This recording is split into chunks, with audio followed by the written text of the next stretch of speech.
originally he was, an artist working at a shop, started to build his own book of business. I met him when he had 5,000 followers on Instagram. Yeah. Now he has 500,000, right? Yeah. So he makes good money. He owns his own shop. He's got multiple artists underneath him. The guy could retire if he wants. It's crazy. I mean, he was born in 92. It's insane. So, but that's just one example, right? Learn a skill set. You're not going to be good in the beginning. Everyone's, if you're learning how to be a plumber, you're going to screw up a couple times, but that's part of life and that's part of being a man. What you can't do is just complain and say that the world owes me stuff and, like I don't need to work. I don't need to take on responsibilities. Like that's a horrific idea and will in fact lead you to living in poverty. Mm-hmm. Like go be a plumber, go into construction, go be a tattoo artist, go be a chef. Like doesn't matter. Pick something. And this was my original podcast name was The American Pursuit of Excellence. Right. Because regardless of what situation you're in, pursue excellence. Like pick a direction, do the grunt work, do the dirty work, figure it out. You will eventually find success. So you're spot on. And I think so many young men, especially in middle school, high school, they're kind of lost, right? And we need to just, as older men, as potential role models to these folks, let's go ahead and let's just explain that, hey, whatever you decide to do in life, go be fantastic at it, right? Whatever it is, if you want to go be a star athlete, man, pursue that with every single bone in your body. If I look at myself as someone who wants to improve the community around me, I do that every single morning. I wake up and think of ways that I can go ahead and improve the community around me. But maybe that's not for you. Maybe you want to go be a small business owner. Go pursue that, my friend, right? But young men, we're just not hearing that. We're not hearing it as much. We're hearing all the negative, the whole world's against you. You're not going to succeed. Things are so tough to do. But what a beautiful example of someone who started off just being an artist and just having a passion for art to now being a business owner and succeeding. I can't think of anything more, American dream than that story right there. Right. Yeah. And that reminds me of this whole notion of toxic masculinity, right? Yeah. So, we've been hearing more of that over the past few decades. And again, I think a lot of this chaos started in 2012. And that's really when social media came out. And social media, sure, the internet is great. Social media, it helps connect people around the world. But even before social media, a human phenomenon is lies and bad ideas tend to spread faster than good ideas and the truth, right? Social media really accelerated a lot of that. And hey, I mean, don't get me wrong. Are there toxic men out there? Of course. Have always been men who will beat their wives and terrible. We don't like that. We don't support that.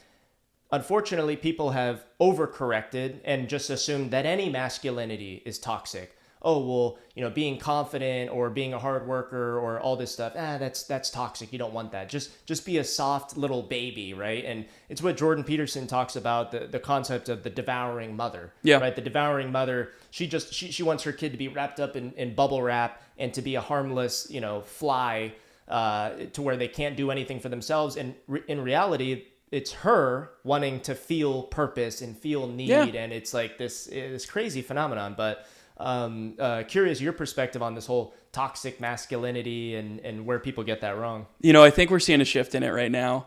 I was just talking to my wife about this because it popped up on Instagram Reels. This whole idea of blue job and pink job. Right? It's this idea that, hey, the blue job is to go hit the spider that's underneath the toilet and get it taken care of.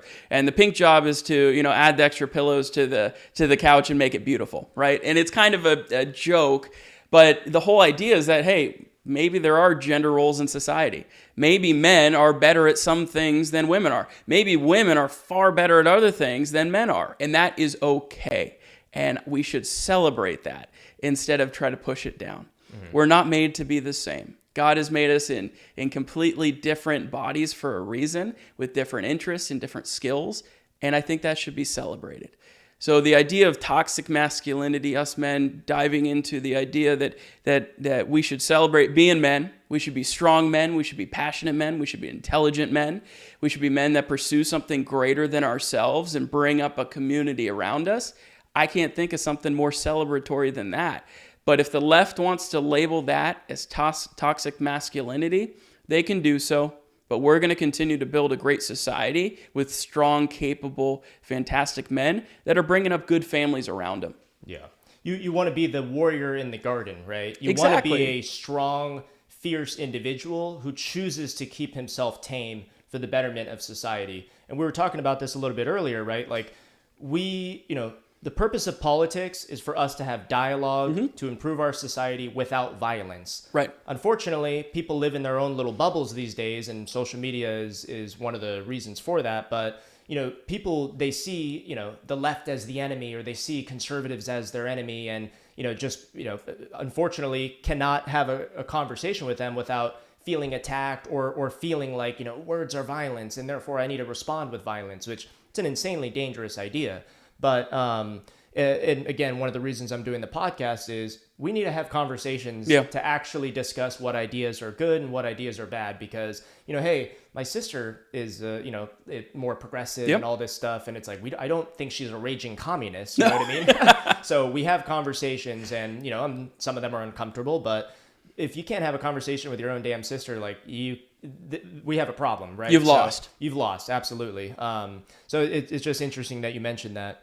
But taking a step back, because I wanted to, when I was going through your website, I saw that you did, when you left San Diego, you went over to DC and then actually worked at the White House, right? Like, what was that journey like? And, what is that world of the federal government and that internship like? Well, I say I went out there bright-eyed, bushy-tailed for a reason, right? Because the idea that you could go and pursue a career in DC and make a difference in the world, man, I can't think of anything more attractive.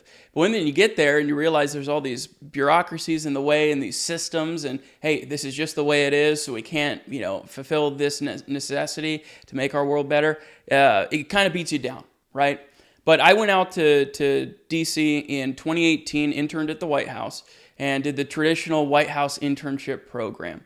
If any of your listeners are thinking about pursuing, a role in the government or anything like that, highly recommend they apply. It's very simple. You just go on the website and apply. But thousands of people end up applying. Only, I think it's 50 to 150, something in that range, end up doing it. In fact, you can see our intern portrait right there. Wow. With President Trump. But what a wonderful experience. I learned a lot while I was there, but also learned that there's a lot broken, right? There's a lot broken in DC. So I came back, finished up my school, and then, gave it one more shot and went out to DC. In my final semester there, I was interning with Congressman Kevin McCarthy, who, later became Speaker of the House. Another photo of him and I right there. Beautiful portrait of Reagan in the background. But another fantastic experience to go out there and pursue. Hey, what does it look like to be a staffer on the Hill? What does it look like to work in the executive office building, in the White House? How does that go? What does the daily grind look like? Mm-hmm. I will say in DC, it's a fun place to work. You're in the center of it all. It's absolutely wonderful. Terrible place to live, in my opinion. Yeah. Oh, man, what a bad place. You come back to San Diego, you have wonderful food, wonderful beaches, entertainment all around.